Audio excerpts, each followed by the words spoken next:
Sit! Welcome to the Dynasty Nerds Fantasy Football Podcast, where we discuss dynasty strategy, rankings, and all things NFL. So get ready to geek out on fantasy football with your host, Rich Dotson.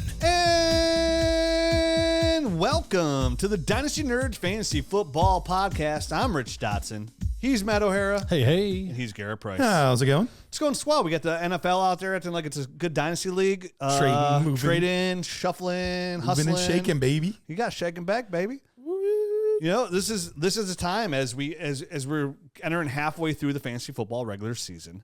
Me and Matt kind of talked about it yesterday. I was like, this is a time where things really start to solidify themselves. It's better in dynasty leagues to start to get ahead of the curve than behind the curve, right? Like, be proactive in those trade offers, like, and be aggressive, like, annoy the hell out of your league mates, because with the bye weeks, with the injuries, the league's really starting to solidify themselves into pretenders, contenders, people that didn't think they could compete can compete, people that had a solid roster that whether injuries or just even bad luck against matchups, like it just didn't pan out for you. Well, and especially if you're one of those teams that's rebuilding, like, you want to get out ahead of this, because these contending teams only have so many picks to give you. They only have so many young assets they're willing to move. Like, that pool dries up really quickly. So if you're not like the first there, it's like, hey, I would have loved to have traded for Mike Evans. I would have loved to have traded for some of these guys, but like, there's nothing to, I don't have anything to give you. So you want to be there to be able to get those first, get those seconds from those contenders. And trades got to work both ways. I mean, trust me, there's a lot of teams I've gone on to and looked at their roster like, hey, this team needs this, but like, they have nothing back that I want in return, right? Yep. Or they don't have draft capital. And I've been heavy over this past week in the Dynasty GM and the League Analyzer, just looking at strengths and weaknesses and comparing that to. But also going back, like, comparing that to also, because even you put in contender mode, right? Like, show you who we believe in contender mode. But then I just go back to, like, all right, who's in the top six? Like, and then also looking, okay, who's out of the top six in the playoff mode that thinks they are a contender? Because those are the most desperate teams, right? Sure. Like, teams are right outside your top six. They're at the seventh overall place right now. But they don't have their first round pick, right? Looking for players, teams like that don't have their first round pick that they want to win. So what young assets or assets that I like can I get off of them to give them win now moments? Because they're more apt to make those trades as well, because they don't have the first round pick, so they want to win. Yep. I'm in a league where I don't have my first round pick, and I went into the league legit, thought I was a contender, and still even like my team. To be honest with you, I like the team, but I was like, listen, I'm 1-5 now. This isn't going to go the way I wanted to go. So, like, let me see what I can move. In that league, I ended up trading. This was just yesterday, actually. Superflex, tight end premium, I traded away Chris Godwin and Josh Jacobs, so the number one overall fantasy receiver, a very solid running back. My second round pick, which I perceived to be pretty high, right? And then they weren't really like into it, so I threw in Rico Dowdle and Cortland Sutton for depth, because like I don't have the depth to really make this trade, and I got back Ladd McConkey and 2 first round picks next year, and I don't have my own first. And I still feel like I can compete enough in that league where I'll probably still miss the playoffs, but end up with like the 5th, 6th pick. Sure. But one of the picks I got back as well is right now projected to be the 4th overall pick. Nice. So I got 2 first, Ladd McConkey, who I'm actually talk about here in a little bit. For Chris Godwin, Josh Jacobs. Totally could absorb the running back loss. I have a ton of running backs in that league.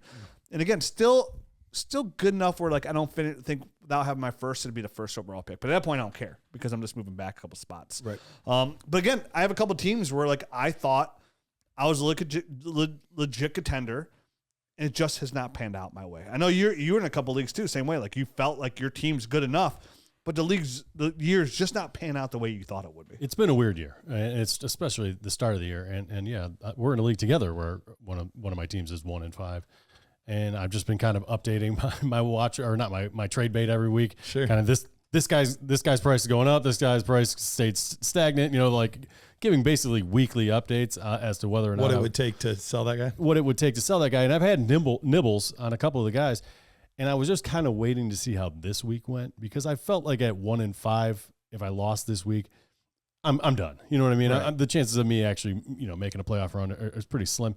But if I won this week, I would have been 2-4. I would have been, or 2 and whatever the hell, 2. Yeah. 2-4. Yeah. Thanks. 2-4. I can do math. That's our accountant. I can do math. I have too many numbers in my head, which is the problem. So I'd be 2-4. And really the way that the league is looking, there's a lot of parity. I could still scrape my way, even I could probably still do it at 1-5, but I'm just willing to kind of let it ride and let some of these older guys, I have Terry McLaurin, 29 years old. I have Cortland Sutton, 20. Especially, do you still have your first round pick? Yeah, I do. Okay, and that's the extra motivation there. Where if you still have yours, you're like, okay, yep, here go all the gold guys. Let's get them out. Let's hit the reset button. And it's a blessing. The same thing. The weird part about it is in this past draft, I traded back and I got an additional first round pick next year. I got additional second round pick in this coming draft. You know what I mean? Like, sure. And another second. So a mini rebuild was kind of already there. It was kind of like I greased the wheels without even knowing it by doing just one trade back. Now I got all this extra stuff, and I'm like, you know what? This is a kind of a perfect time to kind of let this one get all these old people kind of let it die, get off my squad, and kind of get out while I can on some of these guys. And come back in 26, ready to push it for a title. Yeah, again. definitely. If the reason you're losing is because you had like guys like Rachaad Rice, Jalen Waddle, guys along those lines that have kind of been banged up and put on IR. Even like say you went in there with Rachaad Rice, Nico Collins, and you still own your own first. In Dynasty, that could be a huge blessing in disguise because, yeah, it sucks you want to compete, but at the same time, you have two guys that are long-term assets on your roster. You still have your first. And any assets that you can unload to increase your draft capital, I mean, to put yourself in position to get Tech McMillan or even better in like a 1 QB league to get Ashton Genty, who's on pace to like break all the Russian records. Every week, it's like, okay, this is the week he'll come back down to earth, and he just never does. It's up 200 yards. Yeah, I mean, when it's the betting lines for him were like it was set at 192.5 for this week, and he still hit the over. It's crazy to go from Breece Hall, who I thought was an unbelievably great prospect to scout, to go to Bijan Robinson, who's a great prospect to scout. And then like, okay, that's it. You look at these two generational, like I don't want to say generational, but like extremely top tier guys to move into like a guy like Ashton Genty, who might be best of amongst all those guys. And if you look at the stats of the last like 3 running backs to win the Heisman Trophy, at this point, they were at like 700 yards, 800 yards, 650. Like at this point in the season, 12, and he's at like 12 something, 13 something. Like he's just clear favorite. Him and then Travis Hunter probably for like probably. And Travis Hunter's a weird one because like his stats are good on offense. I mean, they're very good, but then you add in that whole defensive side of things and how do you calculate all that and stuff. So I mean, it's a weird year where normally it's like, okay, here's the 5 quarterbacks. Which one do you like the best for Heisman? We actually have some like legitimate other candidates, which is kind of fun. And he should. Ashton Genty 100% deserves a Heisman Trophy at this point. So it's gonna be another fun draft class. Can't wait to get in that because since my football season's over, room for my favorite team. That season's over. They trade away Amari Cooper. Davante Adams gets traded away again today as well. From Dynasty, let's look at from that aspect, right? So let's start with Davante Adams going to New York Jets. From the leaving point of Las Vegas, from already, if you want to talk about generational talent, there is one in Las Vegas as we speak. His name's Brock Bowers. Oh, I thought you were going to say Gardner Minshew. Close.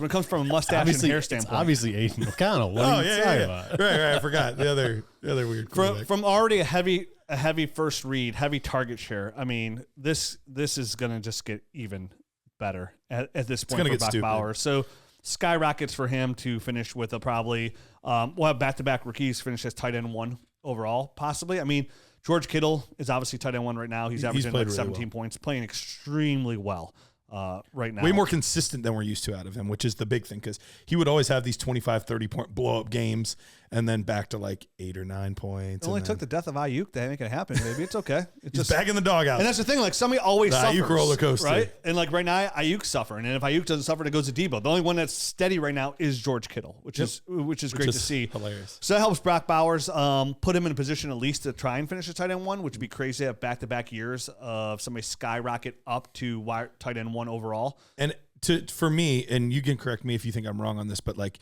it's not even close. Like it's Brock Bowers well in his own tier, and then we can start talking about everybody else. Yeah, if you're in a dynasty startup right now, it'd be Brock Bowers goes first amongst all tight ends 10 out of 10 times. Absolutely. And I think, honestly, guys, I think there's such like he looks so like everything that he did at Georgia has translated to the NFL seamlessly to the point of if you play in tight end premium league, I would have no problem taking Brock Bowers in the first. I was going to ask you that question. At 21 years old. How close is he to being a first round pick? I feel very like And then let everything else sort itself out, right? Like he's the only player you could take that you feel 100% confident he'll be the number one guy next year. He's young. He's a difference maker. There's no other real competition there for targets. Yeah. I mean, it makes a lot of sense. At quarterback, I mean, you can go Joe Burrow and then come back and get like a guy said Sam Laporta, or would you rather just go Brock Bowers and then come back and get like a Brock Purdy, Kyler Murray? Like to me, it's an easy decision. Yeah. Or even you can flip the script and then if you want to go grab like a Marvin Harrison Jr. and then go quarterback.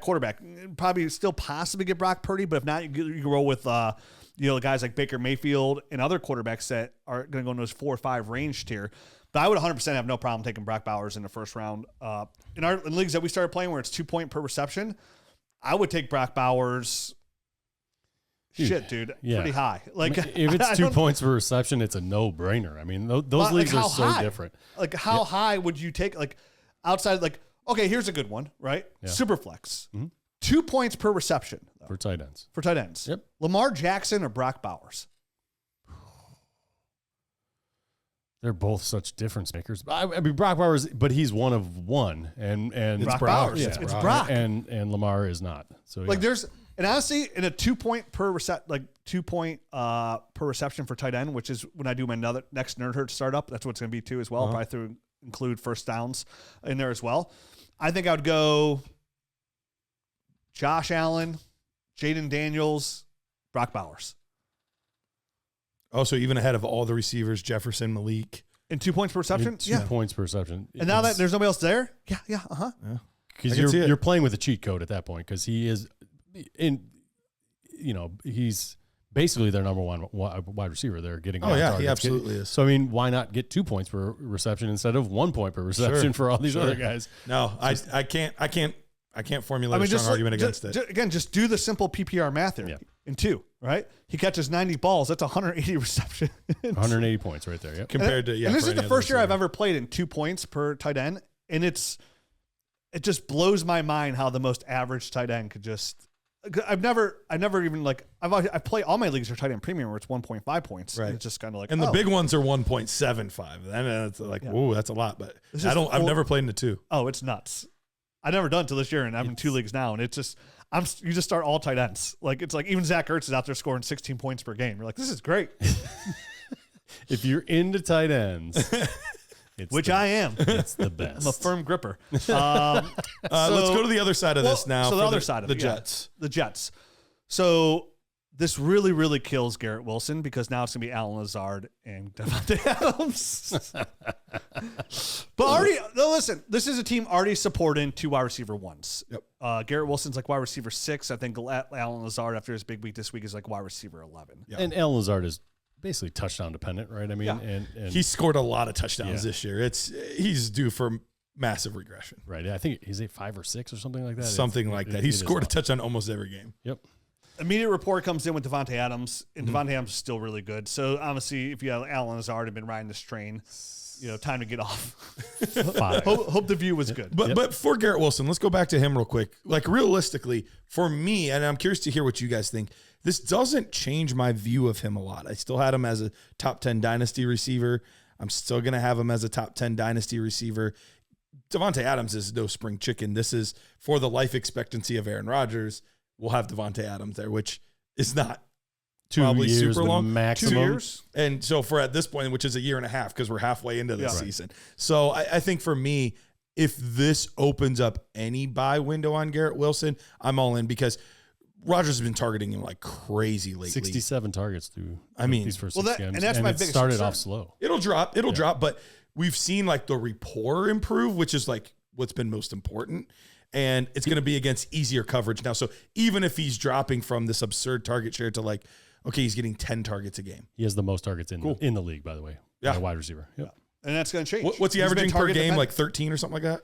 Well, it's 67 and it's six games, right? So or 11. They have 11. So it'll probably drop down to 9 targets a game. And I'm good with that. I'm good with it too. And hopefully it helps Garrett Wilson, who's been getting steadily better. Obviously, he's a wide receiver 1, but he has been target dependent. So I think the one person that could possibly hurt here the most, which is a completely different position, would be running back, would be Breece Hall. Seen a ton of targets, been lined up out wide some as well. A decent fair share. Probably one of the most heavily targeted receivers in the NFL or running backs in the NFL. he's the one that could kind of take a slight target dip as well. Yeah. Mike Williams, look for him to either get cut or traded. They're already saying that they're talking about trading him. So with all the trades going on today, I wouldn't be surprised if he gets 7th round pick dealt for a conditional pick. Yep, 7th, something like that. Yeah. Or they're just going to cut him. Aaron Rodgers clearly hates him. So Well, definitely after he came in the press conference last night and said that dude ran the wrong route. Yeah, that doesn't help. That does. So I mean, it's also not a great look for your quarterback to be saying that kind of crap either. Aaron's kind of he looks washed. I mean, Mike Williams looks washed. I don't think it was ever a good match between him and Aaron Rodgers. I don't I'm know not at this gonna point in call- his career after an ACL and his 9th year. Like, it's tough for any receiver to come back and look like his old self. Agreed. No, I totally agree. There's always going to be a warm spot in my heart for Mike Williams, but I don't value him the way I used to. Clearly. Right. So he's definitely over the hill, so to speak. But I think a change of scenery anywhere other than where he's at, you might see a slight bump in what he's able to do. I don't think he's completely washed. Yeah, I mean, definitely going somewhere like the Chiefs, right? The Chiefs trade a 7th round pick for Mike Williams. Sure. With Pat Mahomes, that'd be a much better fit. Yeah, I agree. There. So, other side, Amari Cooper leaves the Cleveland Browns. He goes to the Buffalo Bills. This does nothing for the Browns. Does nothing for the Browns. We just suck no matter what. It'll give you a glimpse of gonna what you have say. in Cedric Tillman. I guess. We'll get to see some young guys. Amari Cooper looked extremely uninterested the whole in the team- last 2 or 3 weeks. the whole team, and when that stems from your quarterback, like everyone became disinterested because if this guy's not putting in the work and the effort, And why should I? And people that are worried about Amari Cooper's drops, we've seen this before, and then he got traded. Everything was fine, and then the drops went away. And you know what I mean? So I feel like he is a player that if he's uninterested, the concentration's not there, the drops are going to happen. Yeah. Now that he's moved on to the Bills, I fully expect Legit him contender. to look fine. And a team that really could use a true number one receiver. Kind of hurts Khalil Shakir Yeah, it does. a little bit. I actually think this helps Dalton Kincaid a ton, where you've been fading coverage to him, knowing he's probably the best weapon they have, definitely in the middle of the field. I think bringing Amari Cooper in can help Dalton Kincaid. Did you see? It was really, really funny. I retweeted it. Did you see Steve Smith after like 4 or 5 weeks? His comments on Keon Coleman. No. It was almost word for. It was like he watched our show. It was almost exactly what I had talked about. Where I was like, "This isn't I want him to be in a fit where he's not the X. He does not have the speed or the route running for that, but he's got really good hands. He's got really good body control. Let him use that physicality against inside players, nickel backs, linebackers, safeties. And that was almost word for word what Steve Smith said. And then now we're getting a trade where Mark Cooper's going to be the X. Yeah. Yep. And so this could actually end up being very good for Coleman because I don't think he was going to legitimately be able to beat number one corners. Yeah, and with Josh Allen, I mean, can you imagine putting even I know they even put him in the Z, but you can move Keon Coleman to the slot, move Shakir to the outside, and then you have Dalton Kincaid and Keon Coleman That running upgrades crossing everything. routes in the middle of the field against linebackers and safeties. That just opens everything up for him. It's almost like just running it back to what they had before with Stephon Diggs. Two really good route runners that can make big plays. It's almost like they just reversed everything, but they just had to give a 3rd round pick to do it. And that's it. And then the Browns get a 3rd round pick for Amari Cooper. They paid a 5th round pick. So overall, as a Browns fan, I'm extremely happy with the return on At a lost his age season. and yeah. I mean, he was never coming back. You know, we're stuck with a pervert quarterback who doesn't even look like he watches film. Just ruining my life along with many other people's lives. So I appreciate that. Big Watson. Will he end up going down as the most disliked Cleveland athlete ever? I'm trying to think. He's going to be up there if not. I mean, Carlos Boozer is pretty shady. Carlos Boozer, people hate. Yeah, They do not like Boozer. hate I know Carlos Boozer. Elway is up there for a completely different reason. Yeah, but I'm talking He's about on the you opposite got to side play of for the things. Browns. To be kind of Sure. There's tons of players I hate that ruin my life in other ways. Sure. You know, But this could be one of the rare occasions where the most hated player in a city was from your own team. I can't stand the guy. And all he does is on his socials just post him in expensive clothes on these trips. Bro, why don't you post picture of yourself in front of a computer watching or an iPad watching tape because you have no idea what's going on out there. You're the worst quarterback. Listen, I'm a Browns fan. I'm the king of bad quarterback play. I've seen the worst of the worst. Deshaun Kaiser was my starting quarterback. I've seen it. Sure. Yep. You know? It's been bad. Me and Joe Rogan, we've seen it, you know? And he's the worst. The worst. So, anyways, fun days ahead. I've been trying to tell you that since they got him. I know, but my eyes get brown and orange colored, and I'm an optimist in life, so I see things. And he's he set apathy in for me on a football team that I never even felt that before, and no hope. Like even like I was telling my wife, I was like, even when we were like 0-16 and 1-15, like I was like, I don't want to watch the games like optimistic, like, oh, is this a game we're finally going to win one? You know, right. like, is there the like random player that's going to get to play today? Like, is he any good? Maybe. Yeah, he man, is. this guy. Ooh, we're gonna have a high draft. Like excited about draft picks, Yeah. which I get that back now. That's true. With We do number get one that pick in the back. draft as of right now. Like he's in there behind quarterback. I have no optimism. You have to whatsoever. watch the game like me, actively rooting against Deshaun Watson, and then Which I you am. are Then it's all so fun. smiles. I've joined the club. all smiles. I told my wife, I was like, I honestly hope, babe, I hope we lose the rest of our games. Yeah. She's like, really? I'm like, yeah, we really need a left tackle. Yes, we do. That dude also looks completely disinterested in football in general. Yeah. But that all trickles down when you're a quarterback of a football team. You don't care. He's always looked. He's like, always. He's always Yes. looked like he doesn't care at left tackle, But at least whether he or has an not excuse now. whether or not he plays football or not. Like Yeah. just so get out of here on that one. Yeah. I told my neighbor texted me. But yes, and it does trickle down to everyone else that Yeah. does actually care. Yes, and you used could to tell. care. Yeah, everyone there is defeated, just like Rich. Yeah, completely defeated. My neighbor texted me and she was like, so like asked me about how I felt about the Amari trade. I was like, well, at least we still have Nick Chubb. And she's like, do you think Nick Chubb could be protected behind the offensive line? I was like, even a Trojan couldn't protect Nick Chubb at this point. Nope. He's in trouble. But He is in trouble. I like to watch him play football. He's still good. He'll make. We'll find out if he's still good. He'll make the most. Yeah, we will. I just want him to rest at this point. I don't even want him to have to. Yeah, Garrett's like, oh, I don't want to remember for the him rest of like the year. I'm like, this. he's not even under contract for next year. What do you mean? I don't care. I need some I don't kind of- want him to have to. He's too good. Of I a guy. can't wait for I don't want him Sunday. to have to endure this. I'm Just going move to the greener game. My wife pastures. asked me to post the rest of my tickets, at least two of them. I have 4 season tickets. She's like, can you post two of them so I don't have to go for the rest of the year after Sunday's game? Because Sunday's game where Nick Chubb comes back. So we're going for that excitement. I was like, post them. Who's going to buy them? She's like, you can sell them for $50. That's $50 you didn't have. I'm like, I guess that's a very solid point. And I'll have to buy you anything to eat, which is kind of nice as well. But I was like, they're probably going to introduce the offense first in Cleveland, and they're going to introduce Nick Chubb last. But like doing that also means you have to introduce Deshaun Watson at quarterback. And boy, oh boy, I am a huge anti-booer of the home team. Like I'm huge. But when they announce that Make an guy's name, exception. oh, I'm going to be like Casper the Friendly Ghost. Somebody else is like, boo! Oh man. I hope you stub your toe on something sharp. Hey, Nerd Herd, Dynasty Nerds has an incredible new offer from Underdog Fantasy for new customers. When you sign up as a new customer, you'll get a chance at their new customer free pick. But that's not all. Underdog is also offering incredible deposit bonuses. Use the promo code NERDS when you first sign up, and Underdog will give you up to $1,000 in bonus cash with your first deposit. That's right, $1,000 to kickstart your fantasy football journey.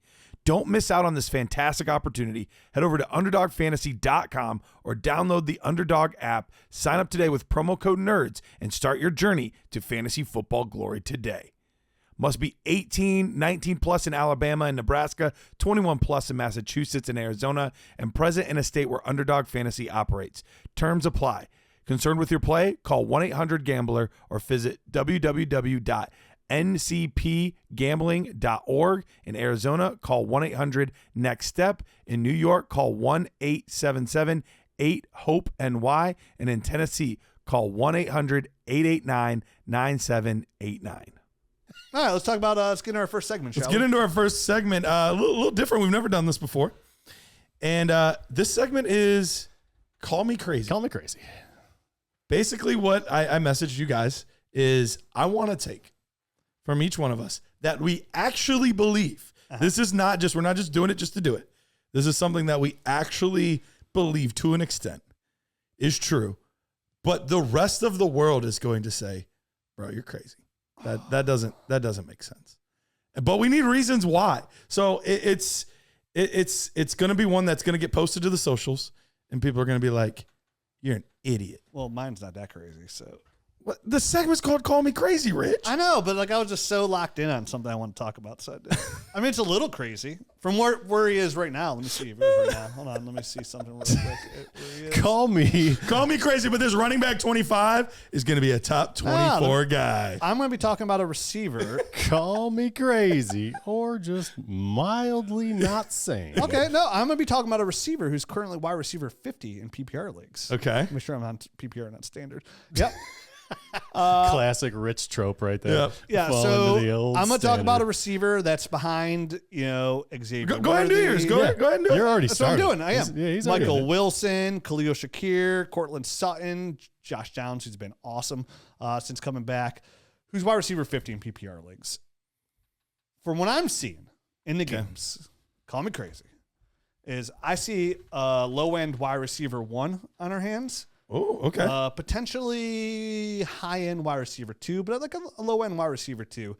And that is wide receiver 50, Lad McConkey, is not far away from being like a wide receiver 1, high-end wide receiver 2 on a consistent basis. Are you sure you're not talking about Brian Thomas? He's wide receiver 13 right now. Are you sure it's not him that you're talking about? Just moving up one Just spot. going up one spot? That's not crazy. That's just sane. That's sanity. He's looked really good out there.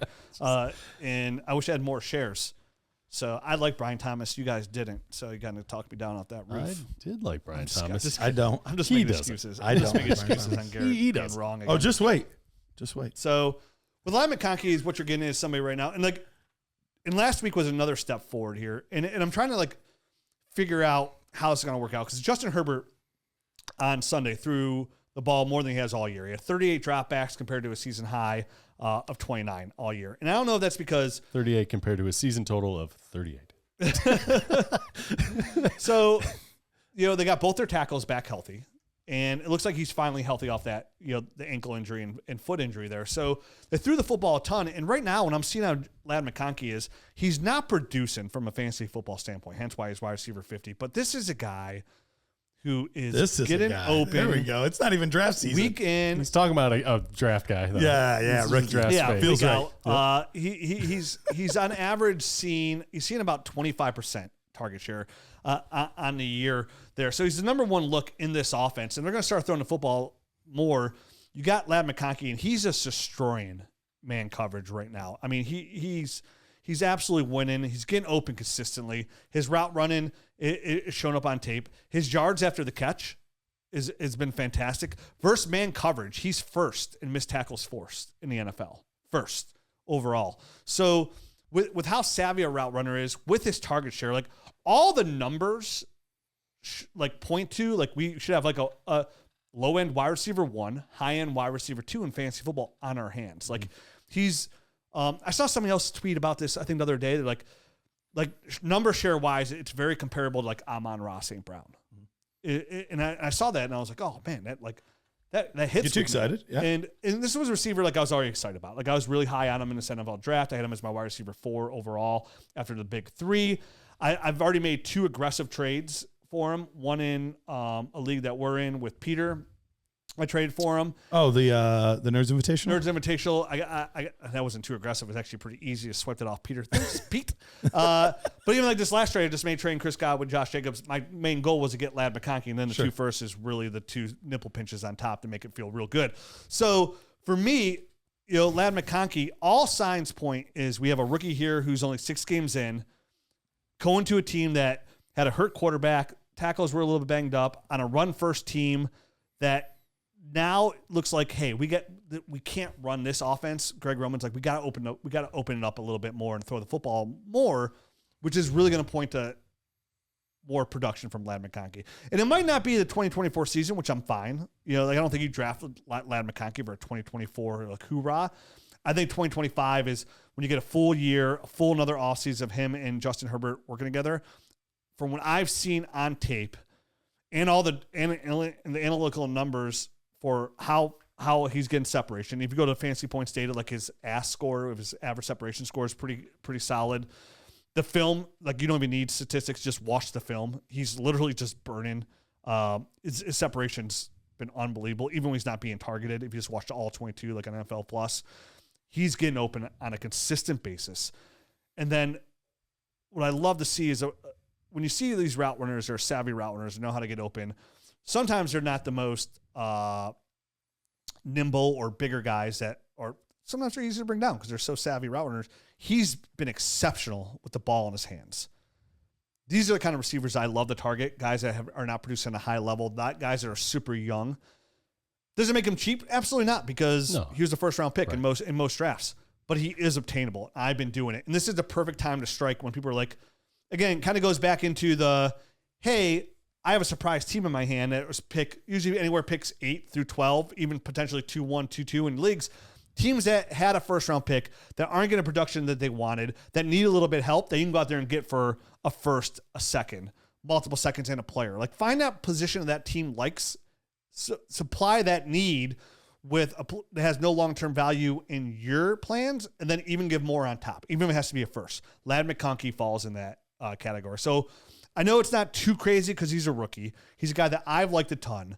Not everybody else was on the Ladd McConkey bandwagon. The fact that he's on a run-first team, he's wide receiver 50, I think it's a little crazy that I'm putting that, not just saying a contributor, I think this is somebody who could be a wide receiver 1 in fantasy football. Worst case, like high-end wide receiver 2, but the point is a championship caliber player. I think the only thing that could derail this would be like if the Chargers end up drafting another receiver in the first round, which is possible. Which is possible, but with the investment in Quentin Johnson, with the second-round pick in Ladd McConkey, I would look for the Chargers to kind of keep building in other ways, definitely on that defense. That's where I would project them to so go on the defensive side. Here's my numbers, call me crazy, is Ladd McConkey, wide receiver 1. Nice. What do you think, Matt? What do I think? If he could be a wide receiver 1, the volume I think will be there for him. And as long as they don't add anyone next offseason, Quentin Johnston isn't, I don't think, a big enough threat to kind of pull enough targets to lower him from that expectation. Mm-hmm.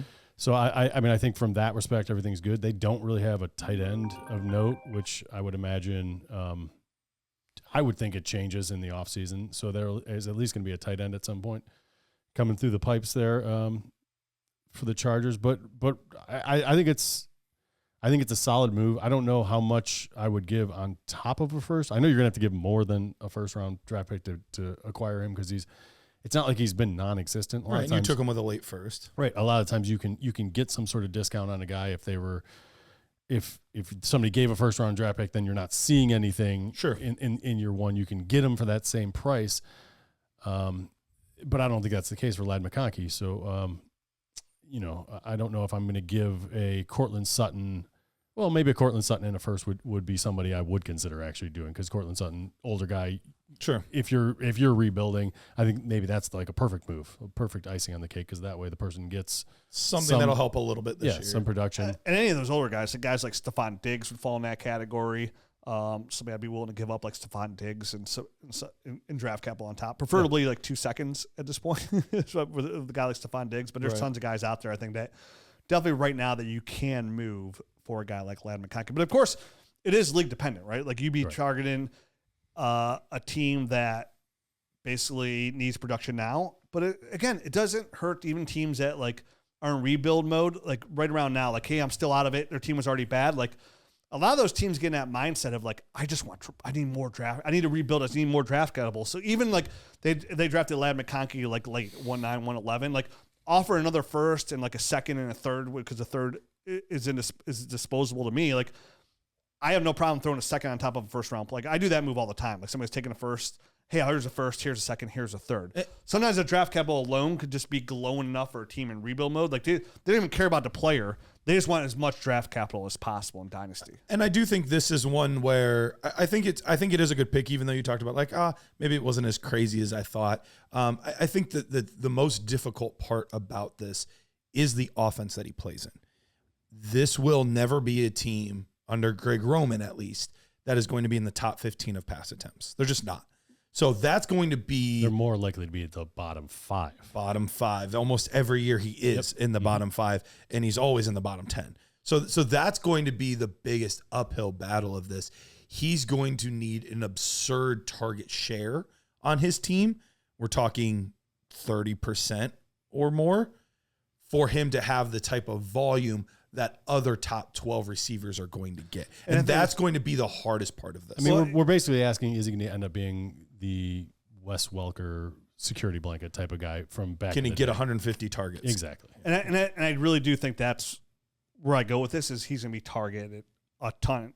And even last week, when they actually decided to open up a little bit more with those 10 more pass attempts, he saw it. Not only did they throw it more, his actual target share went up as well. He saw 26.5% of the targets there. And that's where I look for this to continue. I think it's almost like on a running back that doesn't have any receivers, he's getting all the touches. Same kind of category. I think for what I'm seeing is not only is just him getting open, I think he's going to get just pummeled with targets. He's going to be the one guy that Justin Herbert, they're going to come to realize here is just kind of, we talked about like Breece Hall, the team needs to realize, hopefully with the change, that this is their best option. It came to fruition this week, right? They lean back on a Breece Hall train here, where I think with Ladd McConkey is not only will he do his part of getting open for those targets, like he will be the first read, he will get all the targets there, and there's not much more to go around. So I think a 27% target share is not out the realm, and that's what actually pushes him up to wide receiver 1. And that's why I said, like, any other addition of any kind of offensive weapon to passing game would hurt that. This. And that's the one thing too that we're going to have to keep an eye out for, because you're right. I don't necessarily anticipate them taking a receiver, but Colston Loveland went to Michigan, and Colston Loveland would be a very attractive first-round pick potentially for this team. But even and that wouldn't worry, a tight end addition wouldn't worry me as much.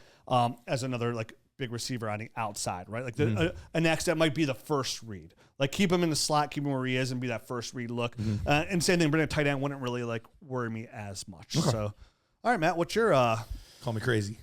All right, call me crazy, but Rachaad White will be the number 3 back in Tampa. Oh, okay.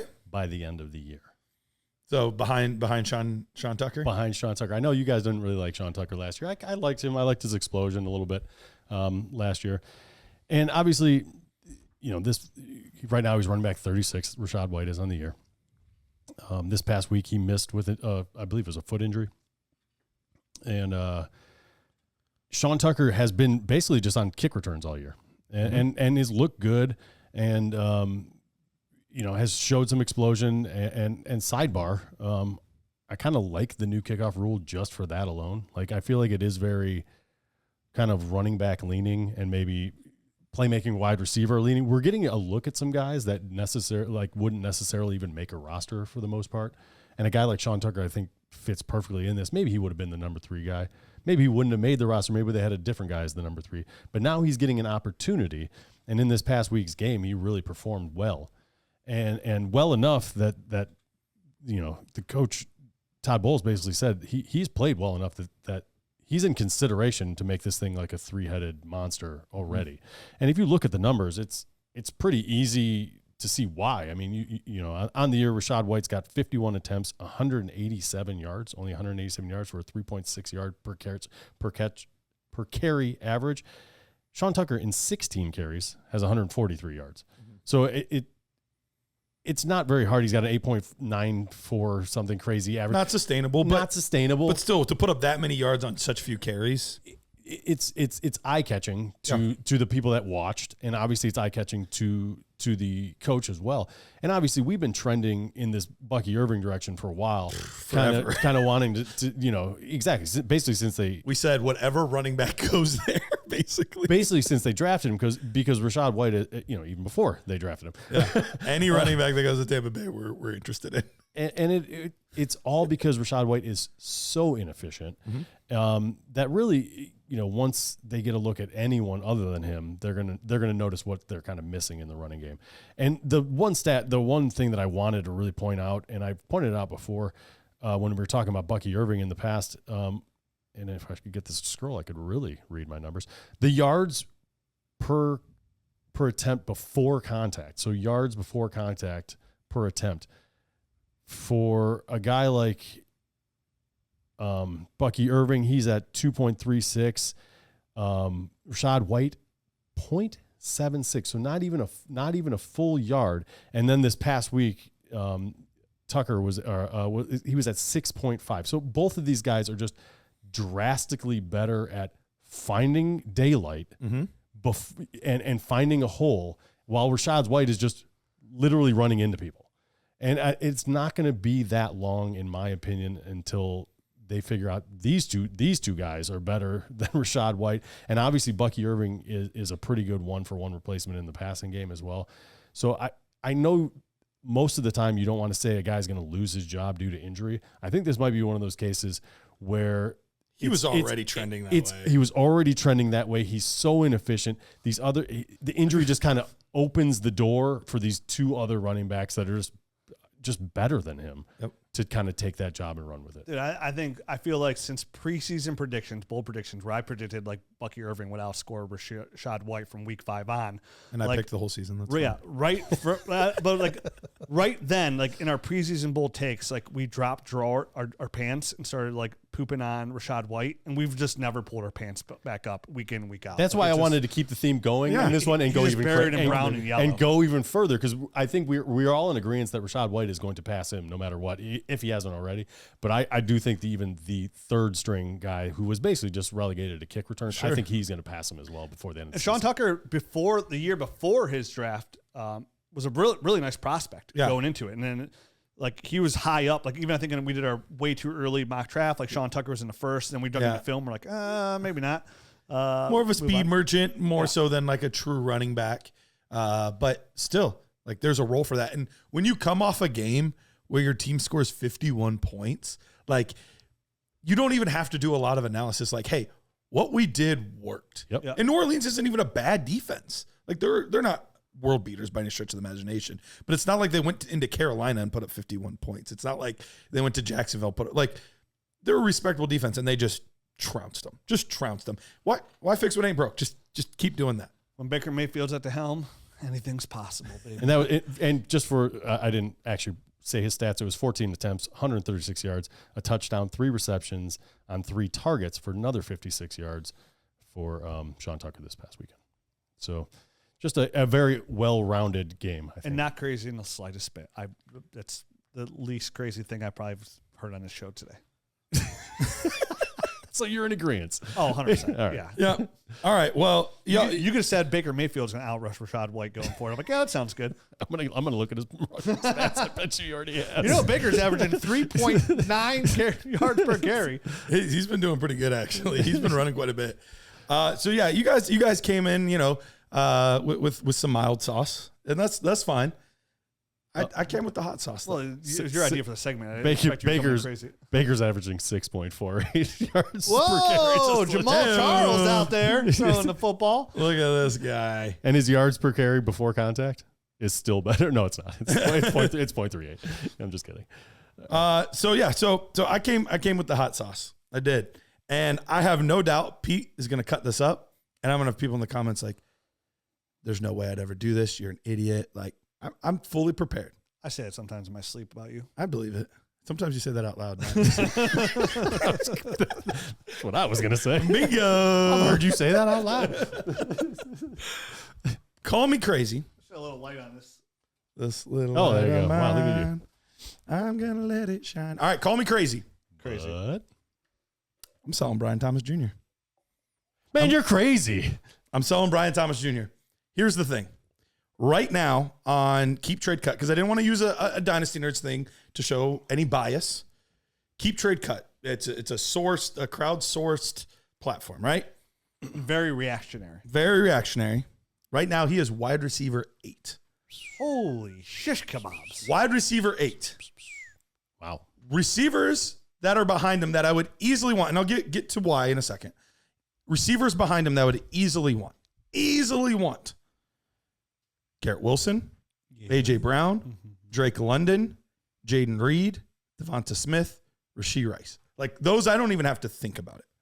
Easy peasy, I would take them. Drake London's behind him? Yes. Dude, Drake London's super young. He's been dominating lately in Atlanta. He's wide receiver 5 in PPR leagues. He is. He's been eaten. So I mean, he's not as good as Jaden Reed, but he's doing pretty good.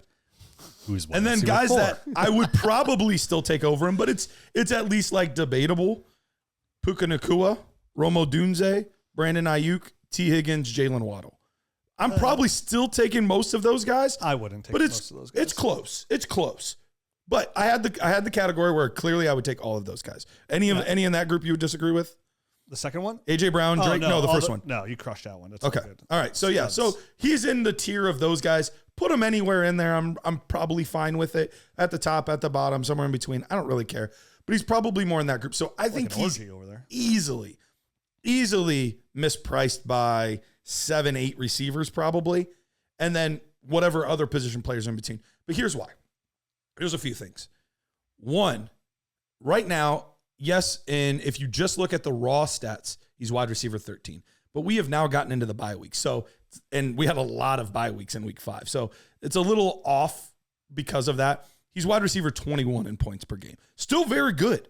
Still not bad. And this is not necessarily a Brian Thomas's bad take. It's Brian Thomas is just extremely overpriced take. Yeah. And with that, if you were to take away his one massively blown coverage against the Colts, he had an 85-yard touchdown against the Colts. You take away that one play where the Colts play good coverage, all of a sudden he drops to 11.86 points per game. Oh yeah. On a points per game basis. If he were in that range, or not even points per game, total points. We'll just say total points. So that's not even counting the guys that would be moving up and down. He would be right now around the Tyler Lockett, Jalen Tolbert, Devonta Smith, who's missed 2 games. Marvin Harrison Jr. Marvin Harrison Jr. Like he'd be right in that range right now. And Marvin Harrison Jr. missed a game, and his first game was 1.4 points. So all of that being said, like it's not that he's bad, but you add in that he's going to have big plays, but it's going to be a little bit inconsistent at times. His like a massive play, an 85-yard touchdown spikes everything this early in the season. Yep. But then the biggest thing that pushed me over to the edge to this take was Evan Ingram. Evan Ingram came back this week. He's back. Evan Ingram, right off the rip, 10 targets. All the targets. Trevor Lawrence loves Evan Ingram. I do not believe at this point Brian Thomas is the number 1 receiver in this offense. Oh, it's Evan Ingram. It's Evan Ingram. And that's the thing. If I can sell somebody at wide receiver 8 that I think for the next 2 to 3 years is not going to be the number 1 receiver in their offense, I'm absolutely doing that. So call me crazy, but I think at anywhere as a wide receiver 1 price, so whether it's at 8 like KTC has or anywhere in the wide receiver 1 range, if you can sell Brian Thomas, I am doing that all day and twice on Sunday. Yeah, I like Brian Thomas. He's looked pretty good so far, and I like the way he has a lot of room to grow with Trevor Lawrence. I think he's a very valuable dynasty asset. Sure. But for perceived value of KTC, wide receiver 8, I'm with you 100%. I'm selling all day. And that's the epitome of playing dynasty the right way, right? Like, yeah, you take a risk on moving off a rookie that offers some upside, but you said he's 26 in points per game, take away that 1 point, whatever, like 16th already, just in the way he plays. Currently wide receiver 13 overall. Yeah, if you take away that one play, he's in the 30s. Yeah, so he would fall in that category of perfect of what I'm talking about. Like, hey, I'll give you Brian Thomas. You give me Ladd McConkey in your first. You know what I mean? Like, yeah, something along those lines. And you might be able to honestly get that done. Right yeah, now, a receiver, like, can I get Jackson Smith and Jigba in a first? And Jackson Smith and Jigba is not anything to like the world on fire, but if I can get Jackson Smith and Jigba as my wide receiver 3 in that youth with Tyler Lockett falling off the roster after next year and getting the first, I love that. He falls in that category. Any of the receivers that you mentioned after him would kind of fall into that category of guys who want to go get 2 firsts even. For just straight up 2 firsts, or maybe one of those early firsts. When we talked about Ashton Genty earlier, Tet McMillan, Luther Burden, or any of these quarterbacks that emerge. I mean, if you can trade a receiver and get a legitimate dynasty quarterback, that's always a good move. I think always a good move. Yeah, some receivers haven't like really finished that, like a guy like Chris Olave possibly. Plus for a guy like Brian Thomas who would fall back after him, Jalen Waddle, Rome Odunze would be another. Rome Odunze would be a high end target for me. Definitely if Keenan Allen leaves the team, which he probably should next year. Yeah, I think Rome Odunze, especially with Caleb Williams looking like himself. And honestly, the Rome Odunze doesn't even have to be a plus. Like, you would do it straight up. I would do Rome Odunze straight up for Brian Thomas, and that's probably something about to be done. Like, I love. It's not for everybody. Definitely, it probably won't happen if you listen to this show or like listen. If you listen to the show, maybe just listen casually as a Dynasty fan. But most people listen to Dynasty podcast, put time in, like a little bit more die hard. People aren't gonna make those reactionary moves, but I would say at least 50% of a league is going to be pretty reactionary in Dynasty. And we see the value right on it. Almost 100% of the league. So I think that would get. I think Rome Odunze for Brian Thomas isn't as crazy. It would sound like 7 weeks ago. Like that'd be impossible to do. Like it's probably a very possible trade, and I'd be pretty aggressive. If you're going to Case TC and putting in like your opinion on it, you're probably a decent diehard. So chances are, like if he's being rated as wide receiver 8, even if it was 12, Odunze is in the late teens. Yeah. So I think you're right. I think that would get done. And Odunze is, I mean, looking at now, he's wide receiver 58, and like you said, if they are very reactionary, I think that's where you strike is on a guy like that. And those are the moves you want to make, right? Like target guys that before you he had before he just 6 heats weeks up, ago higher. You know what I mean? Yeah. Because obviously Caleb Williams is starting to heat up. I would imagine Rome Odunze is going to start kind of projecting upwards as well. This might be a nice time to strike while the iron's hot. And we never expected him to come out and just spoil. We said the it was water going to be away. like Jackson Smith and Jigma more. Keenan Allen's too good. Like Keenan Allen's too good of a route runner. No doubt. He has too good of hands. He's going to get open. He deserves the targets. He deserves the looks. He deserves it. He's an all-pro wide receiver. Cole Kmet's finally getting worked in the offense. So is Swift. So wide receiver or tight end 3 right now. And look at what, like, again, these rookies need time to develop in the NFL. And Caleb has gotten better every single week. And with that, over the last 3 weeks, we look at guys like with Caleb getting a little bit better. DeAndre Swift over the last 3 weeks has been terrific. Yeah. It's really helped him out as well. So I love that, Brian Thomas. Again, sometimes when you say to sell a player, like people do, like, oh, you think he sucks? Like, no, it's just I'm not saying he's a terrible player at all. He can become a buy eventually. By the way, Evan Ingram, I have in that 2-point. So he had 28.2 points. Oh, you he had felt pretty good this week. Because he had a fumble. He had 10 catches, 102 yards, and a fumble. It's 28.2 And almost got a touchdown. He dropped a touchdown. Yeah. And I don't know if it's because I have a lot of tight ends or like it's just something. It's like a new shiny toy. Like I can't say enough. Like how fun and how wacky the 2 points per reception. It's wacky because it just changes the whole dynamic of the league. It's I wanted to bring great. that full circle back to the tight ends. Man, we're all the way back, baby. All right, where are we at on time wise, Matt? About 50. Oh, wow. So we have time for our last segment here, We could move segment 2 to the next show, maybe. You want to? and then what do you want to cover at the end? Do you want to do? You want to do keep, sell, cut, or do you want to do trade of the week? Well, we were just talking. What do you want to do? Let's do keep. We got about. Let's just do the trade of the week. We'll do the keep sell trade keep sell trade. next episode. Yeah. Okay. All right, we'll save that. We'll save it. Good stuff. All right, let's get into our trade of the week. We like to do this. If you are not part of our Nerd Herd, you've got to sign up. You've got to sign up, be part of the Nerd Herd. This is just one of the many, many things, including the GM, the film room, which we're updating all the time. All of the different tools, the Nerd Score, there's extra podcasts, all this stuff. But one of the additional features on top of all the things I just named is the Discord. That's where I pulled this trade from. We go in there, we look at different trades that are happening. There's so many people, even if it's not us, so many people go in there, help you with, oh, no, that's way too much to pay, or, oh, man, what a steal. Help you decide on some of these close trades. So here's one for you guys. How would you feel about this one? This was from Childish Bandito. All right, 10-team Superflex League. 10-team Superflex.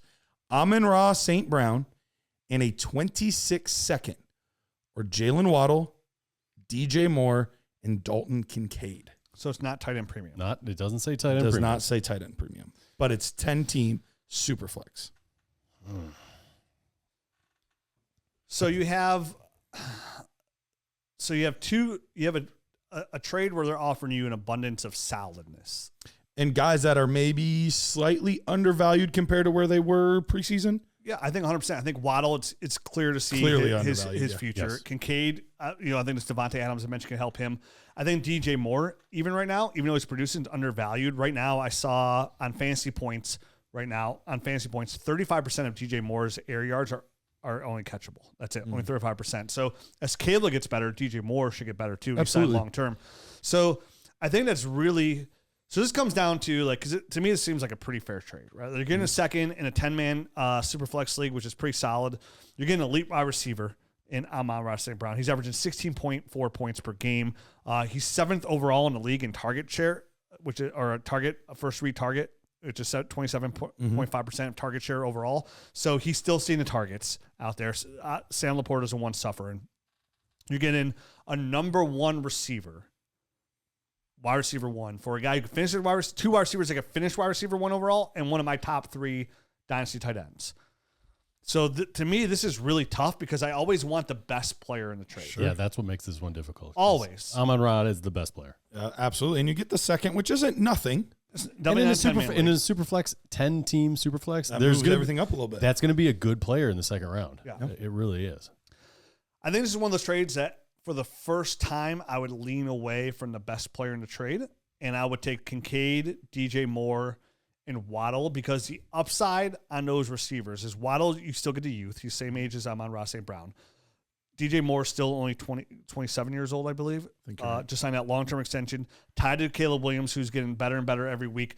Clearly has still a chance to be number one. We talked about Keenan Allen leaving later. And a tight end that still has the potential to be a consistent top 4 fantasy tight end year in and year out. You know, he's not there. He's like tight end 11 right now, but he still has that opportunity to slide in that Had a solid role. game last night. And in that position, still hard to come by, right? Like those tight ends, to have those guys, and the more bullets you have in your gun at tight end, the better chance you have to fill out that high-end roster.